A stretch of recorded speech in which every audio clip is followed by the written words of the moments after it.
Good morning.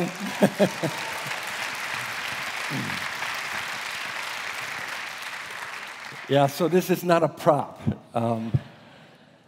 Many of you have heard, and thank you for praying for me. Got into a bike accident a couple weeks ago, and so I've heard some hilarious misconceptions about what actually happened. So you're not wondering the whole message. What is this all about? Let me just clear the air. My wife pushed me down the stairs.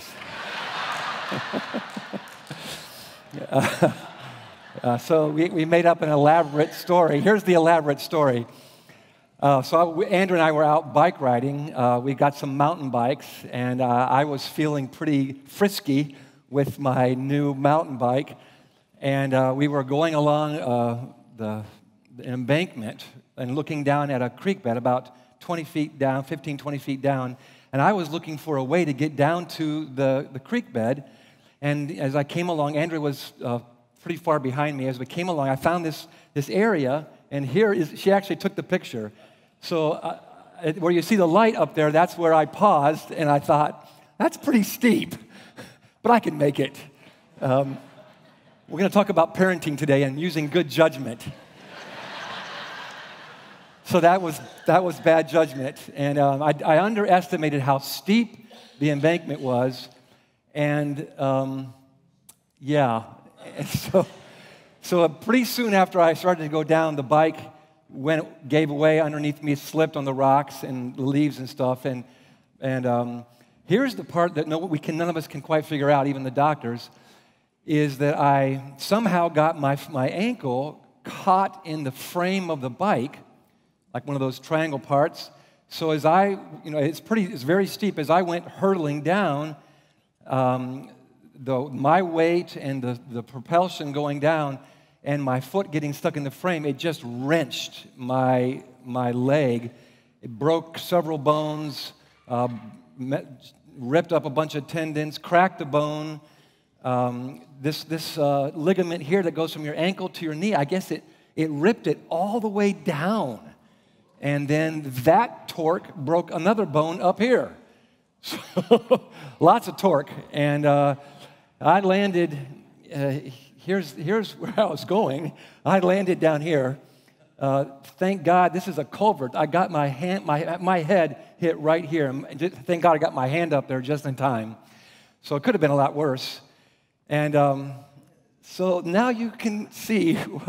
So the doctors say apparently I have to be, this has to be immobilized for 3 months because I can't put any weight on that at all because of the bones and the stuff. So bear with me. I am on drugs. Who knows how this is going to go? So I want to talk to you about technique in mountain bike riding. So get out your paper and pencil. No, I do want to talk about parenting, which is quite similar because there are risks involved, and it's a great adventure. And I want to talk to you. This was supposed to be last week, but I want to talk to you about how to discipline because of all the questions. Tonight's Facebook Live. If you have any questions about anything about parenting, feel free to join us on Facebook Live. But without a doubt, the most questions I have received over the years and the questions that people have is this question about how do I discipline my kids?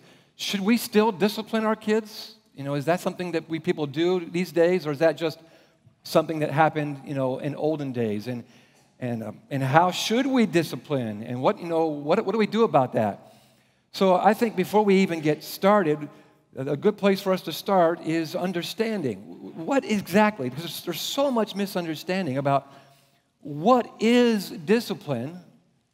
I don't know what you think of when you hear the word discipline, whether you think the first thing you think of is the word punishment, or you think of something that's painful, that I have to go through, I don't want to go through. Whether you think of something that's good for you, that helps you reach your goals. I don't know. So the Bible actually talks a lot about discipline, and our whole series here on practical parenting is based on the book of Proverbs, and of all the teaching and of all the mention of discipline in the Bible, which is throughout, it gets the most attention in the book of Proverbs. And so what I want to do is camp on a couple verses. Let me just kind of set it up by showing you a couple verses here from Proverbs 29, verse 17. The author, and we're not sure whether this is Solomon or one of his wise men with him, but let's say it's Solomon. Discipline your children, and they will give you peace. That's a great verse. Discipline your children, and they will give you peace. So some of you are grandkids or grandparents who are raising your children. Some of you are single parents. Some of you are caregivers. Some of you are in step families, blended families, aunts, uncles. There's all different kinds of families these days and different kinds of caregiving that's happening. And one of the things that everybody wants in the home is peace. And the writer says, discipline your children and they will give you peace. They will bring you the delights that you desire. Back a couple chapters in Proverbs 23, I think it's fascinating. It says, do not withhold discipline. Verse 13, 23:13. Do not withhold. The writer is assuming that good parents will discipline. You see that assumption there? So don't withhold that discipline from a child. And then the last verse I want you to see right here is Proverbs 19, verse 18. And this is a great verse of hope for so many parents who feel that parenting is sometimes full of hopelessness.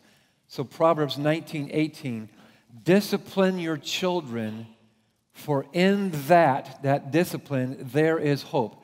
Not going to ask for a show of hands, but especially parents of small children. Do you feel sometimes that there's no hope for me as a parent? There's no hope for this kid. We'll never get out of this. Well, discipline is the pathway. Discipline your children, for in that there is hope. And then these stunning words. Do not be a willing party to their death. That's heavy. And there are some other verses that talk about this as well, that if you do not discipline your child, you are basically inviting them to a path of death, inviting them to a pathway of heartache and pain. Yes, discipline can be painful, but to withhold discipline is a very, very bad idea.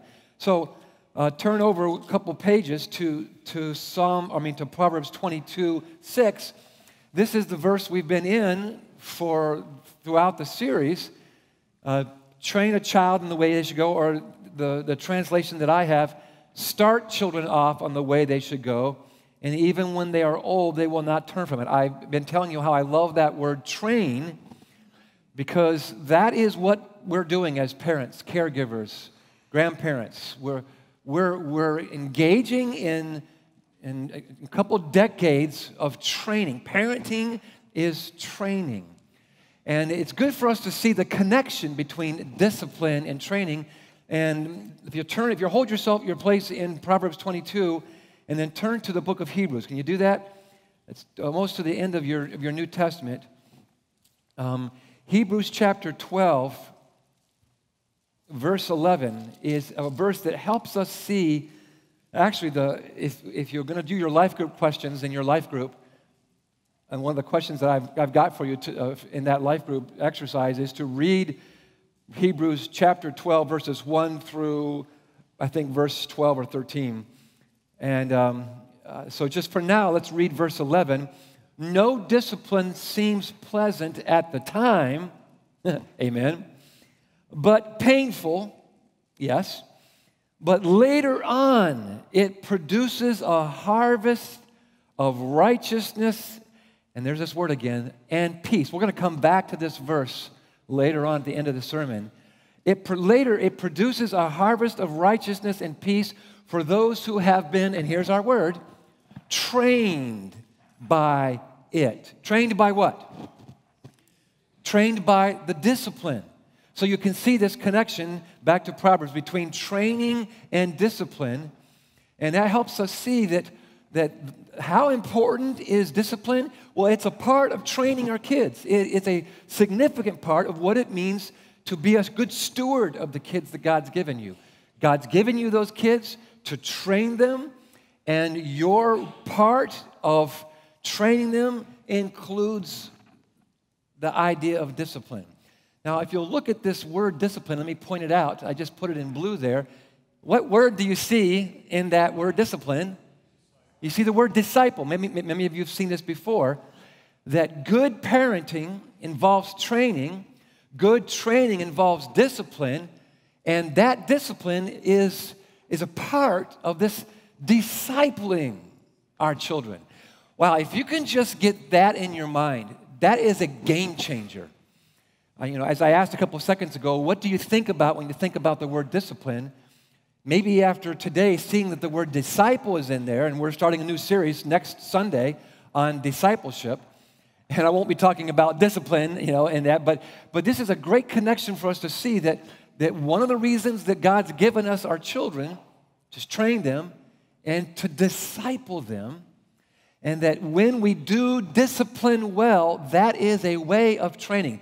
Paul says to train yourselves to be godly. He says that God is training you and He's discipling you.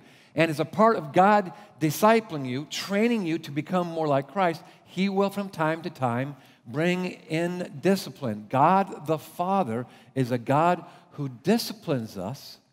Why? Because He knows what's best for us, and mostly because He loves us. So here's another proverb, Proverbs 13:24. The one, just like our Father in heaven, who loves their children is careful to discipline them. Great verse. If you do not discipline your children, then you are saying, I don't love you enough to go through the hassle, because isn't it true that discipline's a hassle for us as parents?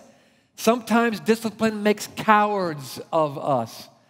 Sometimes we know the right thing to do, but carrying through is painful to us, because if you're a good parent, it hurts you to discipline your child. That old saying, that you may have heard before you've been spanked, or maybe you use this phrase, this is going to hurt me more than it hurts you. Well, that should be true in many respects. It should hurt you, but that's love.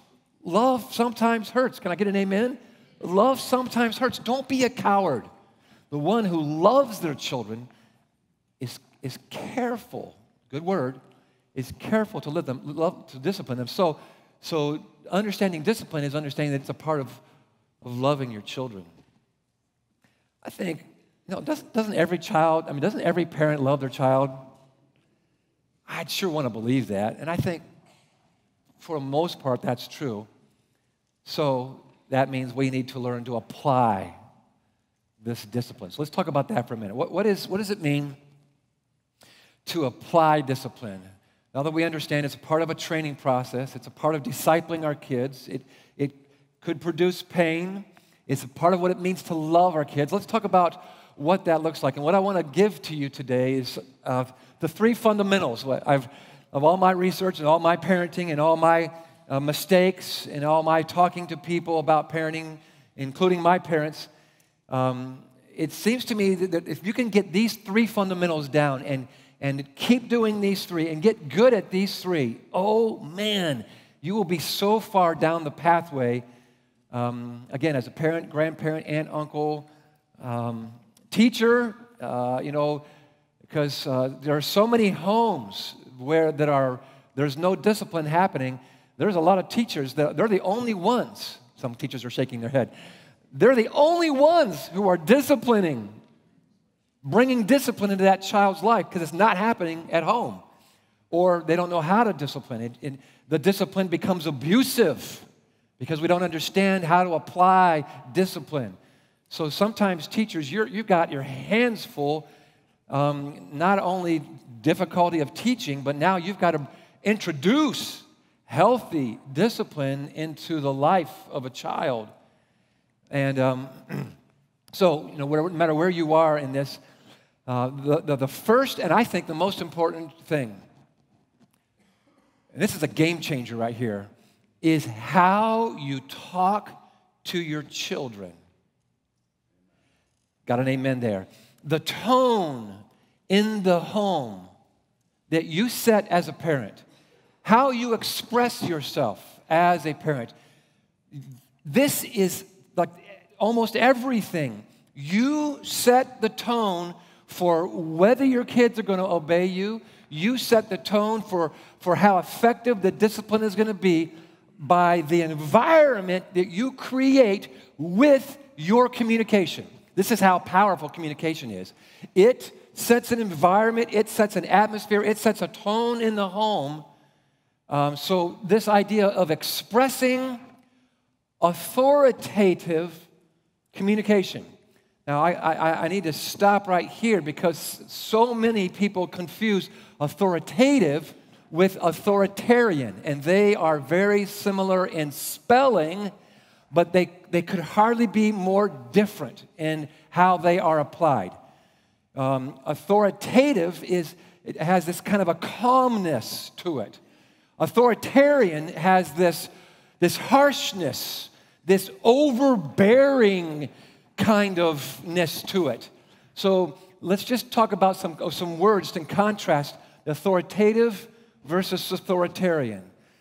Authoritative is, I am in control, and so I'm calm. I'm not freaked out about my child's disobedience. Remember a couple weeks ago when I said, you need to have a plan for the first time your child says no? For our kids, it was like age 15. They never said no until they were 15. Just kidding. You can't be surprised. Every child will rebel. Every child will say no. Some more violently and more vociferously than others, but you can't be surprised by the first time your kid disobeys, first time they lie, the first time they say no, the first time they get defiant, the first time they start acting manipulative in their defiance. So it's smoothed over. You have to be prepared for that. And so that enables you to be calm and under control, because kids sometimes will disobey, lie, act out, behave poorly because they feel out of control. They feel that things are not secure. They're uptight about something in their own heart, in their own mind, in the setting that you're creating in the home, the atmosphere. They're testing boundaries. So if you respond to their misbehavior with yelling and out of control and this harshness, which, in other words, if you match their defiance with defiance, if you match their violence with violence, if you match their getting out of control with you being out of control, you've already almost lost the game right there. So this is, I can't underline this enough, how huge it is. And most of the mistakes, I don't know if I say most, many of the mistakes that I made as a parent were me not responding calmly and being under control. And so my children, without even thinking about it or realizing it, they thought to myself, this dude's not in control. And I sensed that, and so I ratcheted things up, and I'm starting to move into authoritarian, which is never healthy. You want to be an authoritative, which means that you're giving these calm, their commands, but it's not a domineering kind of overbearing kind of way. You can give a firm, clear command and yet still be kind and compassionate. Some of you are going, yeah, that's right. Others are going, really? Oh, yes. Pause right here and say, Holy Spirit, help me to know how to be authoritative, to give calm clear, firm directives in a kind and compassionate way. You don't have to be mean with your tone of voice. That does not draw out behavior. That doesn't communicate, I mean this, I'm serious. No, action is what communicates to your kid, Mom really means this. How long have we heard the phrase, actions speak louder than words? So when you're calm and under control and firm, honey, pick up your toys now. Not, sweetie, we got some, getting that baby voice. Honey, you're talking to a 6-year-old. Don't talk to a 6-year-old like a 1-year-old. Especially moms. We sometimes moms, you continue the way you talk to a baby into 2, 3, 4, 5, 6, 7. Don't talk to your 6-year-old as if they're a baby. We'll talk more about that in a second. But we can sometimes go, mom's got friends coming over and it's going to be messy, and so you start explaining and you're using a lot of words and you want to be nice and sweet and get them to do something. No, just be simple, clear, short, concise.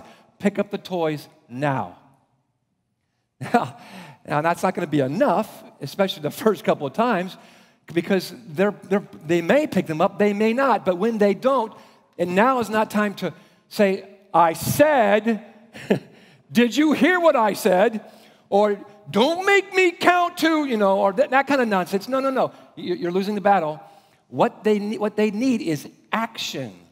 They need you to already begin to communicate some clear boundaries, some clear consequences. Because even though you're asking them to do a behavior, your focus is not on the behavior and the conduct and the rules. Last week, Denver talked about, we want to be relationship-centered and not rule-centered. That doesn't mean that we don't have rules, as he said. It just means that there's a focus. We're more focused on the relationship. And so I don't want us to misunderstand that relationship-centered doesn't mean that you don't set expectations, you don't have clear expectations, that you don't expect your kid to obey. That's not relationship-centered. It just means that you're more focused on the relationship than you are on simply them following the rules. And this shifts and changes as the child grows up. As I've said in the past, and we'll talk a little bit about more today, the stages make a big difference. So when you're in the very early years of the end of there being 1 and moving into 2 and then into 3, it is going to be it's going to be more conduct, more behavior focused than relationship focused, because you are trying to get them to obey. And so the action behind your command is going to be, very focused on getting them to obey. It's not going to be enough for them to say, well, I will later, or I will. You need the kind of obedience that we used to teach our children when they were young. When I ask you, or when Mom asks you to do something, obedience looks like this. You obey immediately. You obey cheerfully. And you obey without complaining or negotiating. That's what obedience looks like. Doesn't mean you say you will, but then you don't do it. It doesn't mean you fight and scream and whine about it. It means our goal is to get you to the place, and we talk to our kids. This is what we're looking for. Let's practice. What we're looking for is the kind of obedience that's immediate, that's cheerful, and that's without complaint. This is the kind of obedience that I'm looking for. So I'm anticipating that in the clear directive. I think two of the biggest mistakes that parents make, and I think the first one is that what I see happening more with moms stereotypically, and the second one I think I see happen more stereotypically with the father. but both of these can blend. The first mistake, and this isn't in your notes, the first mistake that I see is talking too much when you're giving clear directives. It's not clear if you are going on and on and on and on and rambling and explaining and telling them why this is a good idea. No, get as pithy as you can. Short, concise, clear directives. The more you talk, the muddier it gets. Try to get as pithy as you can. Try to get as clear and as short as you can. So the first mistake is talking too much when you're giving directives, when you're setting the expectations. The second mistake is showing too much emotion. So if you can be firm and clear and use short phrases and not let emotion get in your voice, ooh, you're hitting a home run. You're amazing. If you can get there as a parent, that's hard, but that's your goal. I want to get to the place where when I'm giving an order, when I'm giving a command to my child, listen to those words, order, command, I'm able to do that in short phrases, in clear phrases, with not a lot of emotion. Okay, so part of these directives come with, and a part of this authoritative, firm, loving, kind communication is setting clear expectations. I'm going to recommend a book here. This is written by two people, mother and daughter, who used to be a part of this church. I don't know if you can read it, but Linda Williams has co-authored this book with her daughter, Ann Wiggins. Linda Williams, married to Bill Williams, who was a longtime staff member here.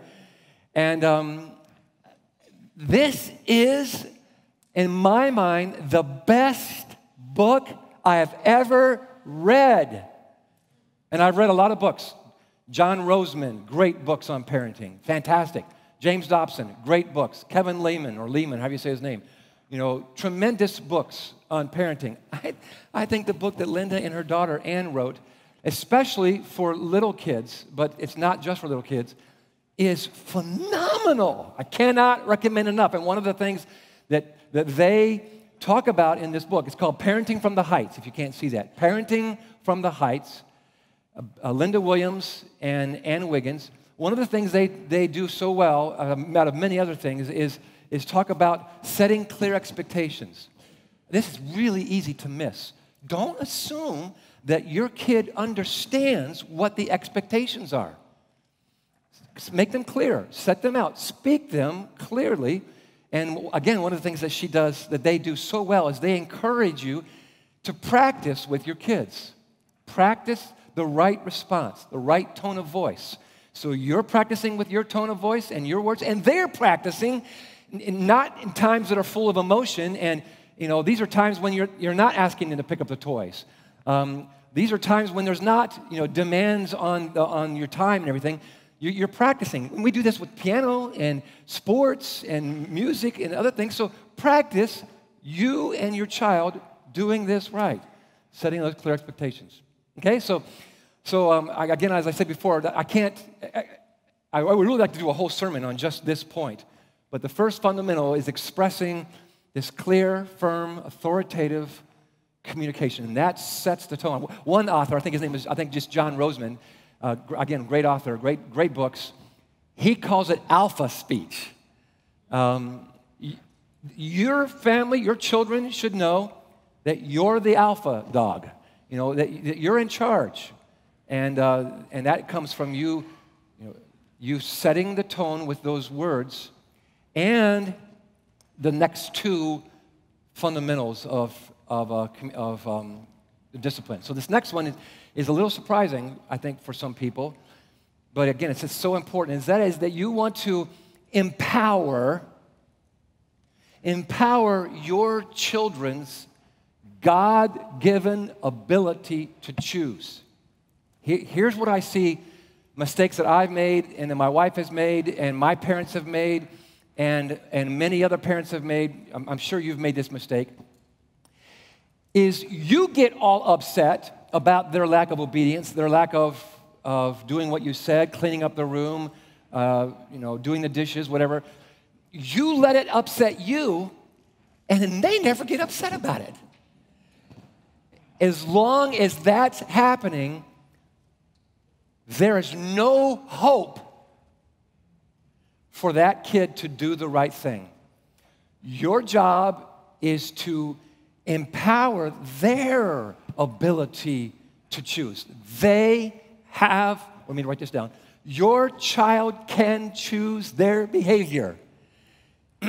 Even when they're out of control, and when a kid is in a temper tantrum, they're out of control, and the longer it goes, the more, they get out of control, and we're like, freaking out. I got to stop this temper tantrum. Sometimes that's true, but actually you might just, especially if it's at home, you might just let them have that temper tantrum. Remove things that they might hurt themselves from, but don't get upset with the temper tantrum, because when kids act out and you respond with emotion and activity, a little thing clicks in their brain. Oh, hey, this is kind of a fun toy here that I have, this parent.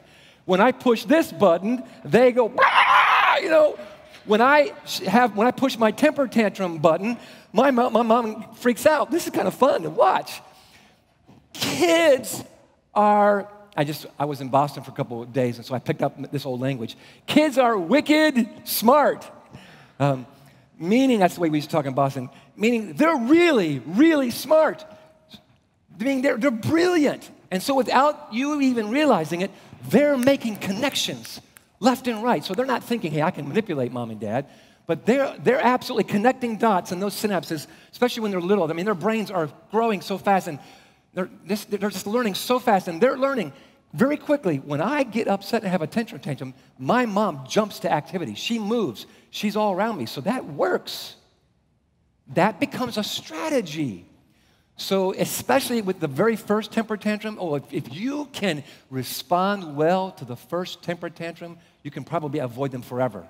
And that is completely ignore them. And when they're done with the temper tantrum, then you come in and say, I'm glad that's over. That is not going to happen again in this family. You need to go to bed tonight as soon as dinner's over. You're calm as a cucumber. There's no TV. That kind of behavior is unacceptable. And then you're done. See, you're not emotional. You're not trying to, because it drives you nuts when they're having a temper tantrum. You want it to stop.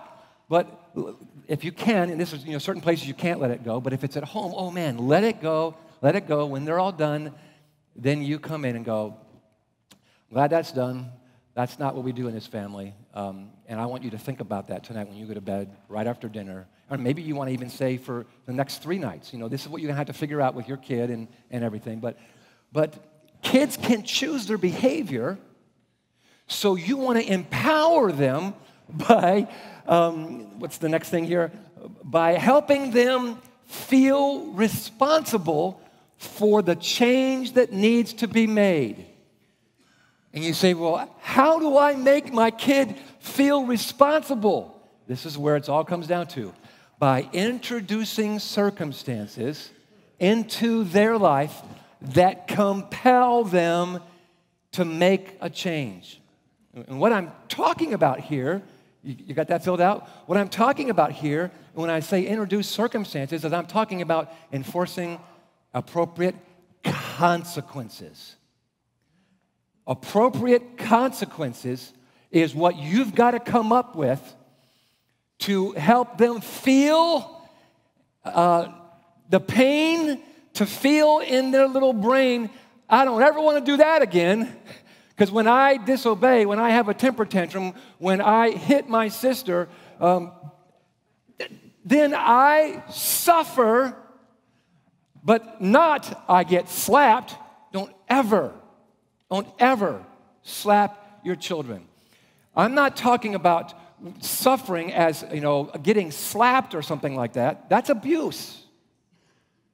I'm sorry, but if you slap your child, that's abuse. Don't slap your children. So don't hear pain and automatically think physical pain. Hear pain, hear the kind of consequences that are authoritative, calm, consistent, and it must be impactful. So this is a good word. I got this word actually from the Wiggins and Williams book, impactful. They must feel that impact, that pain, in a way that causes them to go, oh, that's not good. I don't ever want to do that. And so this is where you come back to knowing your child so well. I keep saying this throughout this series. You need to know your child. And that comes from you observing them from the very times they're infants. And then it becomes you learning to observe them in stealth mode, remember, as they get older, because you don't want your kid to think they're the center of the family. Your child must not be the center of the family, ever. They must not feel like they're the center of the family. They must feel like their parents and that parents' marriage is the center of the family. So, I got to keep moving. So, you want them to feel the impact, so you got to design and customize those consequences to create pain, to create impact in their mind. So what's the most painful thing to an extroverted, very social kid who loves to play with his friends? It's to put that kid in their room by themselves. But by the way, if you're going to put your kid in the room by themselves, get rid of all the iPads and the TVs and all the toys that make it fun. Come on, think about this. Get rid of all that stuff. The worst thing you can do for an introvert who loves to read is to send them to the room for the night. It's like, yes, I get to read today. I don't have any chores to do. I get to sit. I don't have to do anything. Just read my book. Thanks, Mom. That's the wrong discipline. They're not feeling any pain. So you need to know your child so well that you introduce and enforce the appropriate consequences to that child to create pain, impact, so they think to themselves, or even without thinking, it's like they naturally conclude, ooh, when I do that, this doesn't go well. I don't like staying in my room all night or for the whole week. For some kids, it's not enough for one night. It needs to be 3 nights. It needs to be a whole week. As soon as dinner's over, you're going immediately to your room, and you're going to spend your rest of that night in your room. Or the only place that you get to be the next week is the bathroom, the kitchen, and your bedroom. That's it. No place else. See ya. So you got to figure out what are the consequences. Taking away their iPad, taking away their cell phone, which you didn't give to them when they were 3, right? Or 5, or 6. We'll talk about that maybe. Taking away, the kinds of things that they enjoy. That's painful. That's impactful. So, recognizing the age that they're at, the stage that they're in. It must be memorable, this appropriate consequences that you're giving them. Okay, so what are those appropriate consequences for the different ages and stages? Well, this is what we've been talking about the last couple of weeks, and you never want to discipline a baby, and you're done disciplining an 18-year-old. So we can take those out. And remember from Proverbs 22:6, we say, train up a child in the way they should go. We recognize that means according to their way, according to the unique gifts and wiring and personality of that child, and according to the stage. That's review from the last couple of weeks. So, because we're not going to discipline babies and 18-year-olds, well, you know what? Some of you may need to discipline your 18-year-olds because they're still living at home.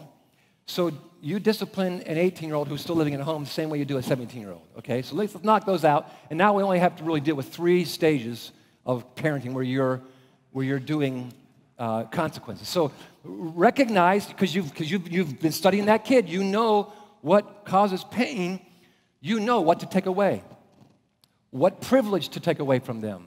You know that if they can't go out and play with their friends, that will drive them crazy. You know going to the game Friday night, it's going to kill them to not be able to go to that game. You know that being able to hang out with their friends after the game or depending upon one of these ages, this is where you customize that discipline, those consequences to the age that's appropriate to them. And, and in a way, I can't really tell you what those are because I don't know your child. But timeout may work for some ages or for some disciplines. But I think that timeout is way, way overrated. We reserved timeout for when our kids were out of control, when they just needed to cool down. Go in timeout to cool down. Timeout didn't work really well as a discipline to change behavior. Maybe it works for you. I think today's books about timeout, some of them are a joke. It's like they didn't have kids like I had. But timeout can work for some situations. Certainly it's not going to work the older the kids get. Most of it is going to be withholding something, taking away from something that they really love, that they really want, that hurts them. That's what I mean when I say taking away something that they really want. And you got to figure out what that is for different age groups. Now, whenever we talk like this, people go, well, what about spanking? And it's not in your notes, but I get this question all the time. So if you're concerned about this, you have a question about this, take some notes on the side of the paper or on something else, because it's really important if you decide to spank that you don't do it wrong. There are lots of disciplines you can do wrong and it doesn't cause damage, but you do spanking wrong, that can do a lot of damage. So let me rip through this really quick. In our family, we spanked our kids occasionally, and our children knew the only chance that you had of getting spanked was if you were directly disobeyed, if you were defiantly disrespectful, and if you deliberately lied.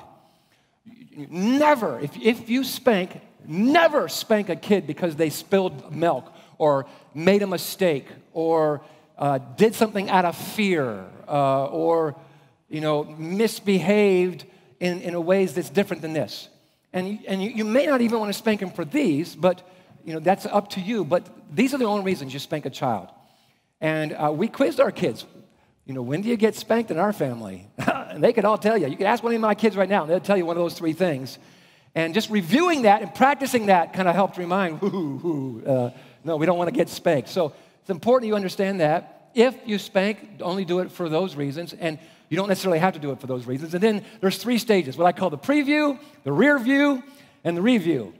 And it's important that you do these stages. Preview, when you take them into the room and you do it in a private place, you want to be real clear, why are you getting spanked? Do you know? And we're not emotional. They are. You're not. We're reviewing. Do they understand why they're getting spanked? Yeah, because I hit mom and called her a terrible name. Or because I refuse to obey. Understand, now, you don't have to do that. You can choose to talk to mom in a respectful way. You can choose to tell the truth. We're confirming a responsibility. Take as long as you need to here.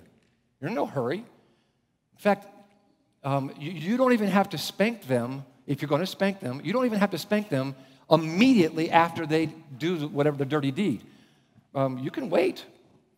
Especially if they know a spanking's coming. What the old parents used to say, let them stew in their juices. There's a lot of power in knowing a spanking's coming, but it's not come yet.